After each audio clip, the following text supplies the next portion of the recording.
Bonjour à tous et bienvenue dans la Tech News, nous sommes le 7 juillet 2013 et c'est l'épisode 21. Que s'est-il passé dans le monde de la technologie? La réponse chaque semaine dans la Tech News, et aujourd'hui nous allons parler de chaussettes à base de café carbonisé, d'une lampe torche alimentée par la chaleur humaine, de publicité sonore et d'un système intéressant de la Xbox One. La Tech News épisode 21, c'est parti! Le jeu en ligne connaît un immense succès depuis quelques temps avec les Call of Duty, Battlefield et autres MMORPG. Meporg, explique le journal. Les Meporg étant le nom barbare qui désigne les jeux de rôle en ligne auxquels on prend part avec d'autres compagnons virtuels. Ça s'appelle comme ça, je suis désolé. Et le problème de ces jeux est en général la communauté. Difficile pour les développeurs de remédier à cette situation que toute personne ayant joué à un jeu en ligne connaît.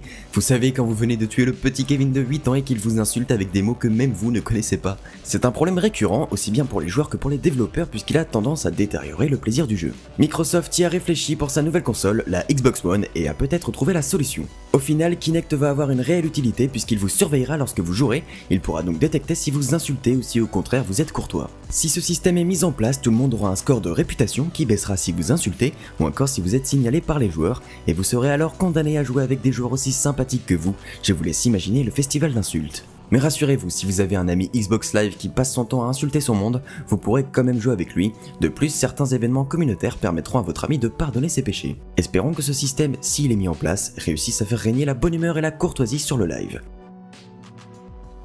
La publicité, vous avez l'impression qu'elle est partout, dites-vous que ce n'est que le début. La pub n'évolue pas en elle-même, c'est plutôt la manière dont on l'aperçoit qui change, du moins c'est ce que Skygo semble avoir réussi. Le système se base en fait sur le fait de créer un contact sonore avec un individu qui serait le seul à l'entendre. Par exemple, vous êtes dans le train, vous posez la tête sur la vitre, bim, pas de répit, une publicité sonore arrive. Plus précisément, cela fonctionne avec un appareil émetteur qui envoie des ondes qui, à travers des vibrations sur la fenêtre parfaitement ajustées pour créer une conduction osseuse crânienne, permet à l'humain d'y déceler des sons et des paroles. Espérons juste que le système ne débarque pas partout dans nos villes.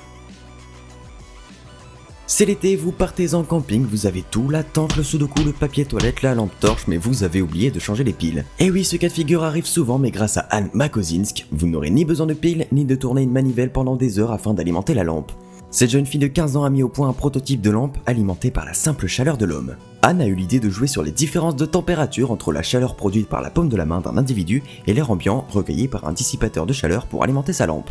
Disposant d'un modèle en aluminium et d'un autre en PVC, il lui est nécessaire de produire 5 degrés de différence entre les deux matériaux pour générer jusqu'à 5,4 MW, soit environ l'énergie nécessaire pour une lampe LED d'une portée de 2 mètres. Alors laissez tomber les piles pour votre main, de plus seulement 26 $ de matériel serait nécessaire à la fabrication d'une lampe torche de ce type.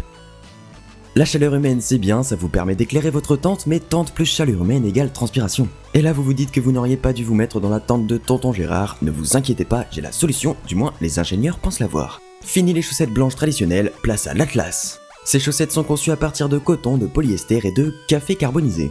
Et oui, le café carbonisé permet de filtrer et d'absorber la sueur et les odeurs. Mais ce n'est pas tout, ces chaussettes profitent de technologies telles que la cartographie de la pression infligée à vos extrémités et de l'imagerie thermique afin d'avoir un confort optimal. L'Atlas est un projet Kickstarter, alors si vous ne voulez pas dormir avec une épingle sur le nez, faites un don à Atlas et offrez-les à tonton Gérard, vos narines vous remercieront.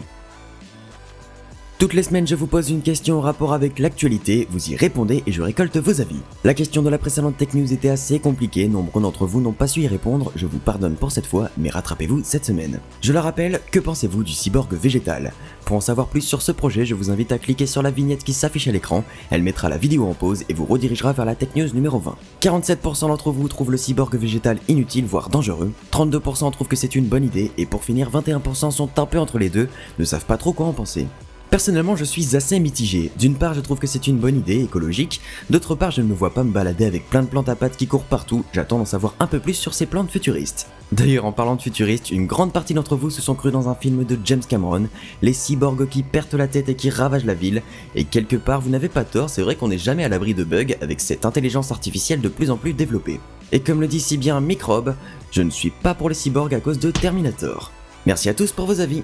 Décidément, cette question sur les cyborgs vous a grillé des neurones, c'est pour cela que cette semaine on va faire un petit peu plus soft avec une question plus simple, avec les informations dont on dispose, penchez-vous plutôt pour la PlayStation 4 ou la Xbox One. Pour répondre à cette question c'est très simple, il vous suffit de poster votre réponse dans les commentaires de cette vidéo. Et voilà, cette 21e Tech News touche à sa fin. Je vous invite à la liker, la commenter, la partager sur vos réseaux sociaux. Je suis sur Twitter, Facebook, Instagram, les liens sont dans la description. N'oubliez pas de répondre à la question de la semaine, penchez-vous pour la PS4 ou pour la Xbox One. Et vous pouvez réagir à l'actualité sur Twitter, @leodeuf_du-bas et avec le hashtag TechNewsFR. Je suis en partenariat avec le site iPodTouchIsThePro.com sur lequel vous pourrez retrouver l'actualité d'Apple et avec le site technews.fr où vous retrouverez toute l'actualité. Merci à Ilou qui a réalisé ce nouveau design pour ma chaîne. Si vous souhaitez le contacter, ça se passe dans la description. Merci à tous, je vous dis à dimanche prochain 19h, c'était Léo Duff.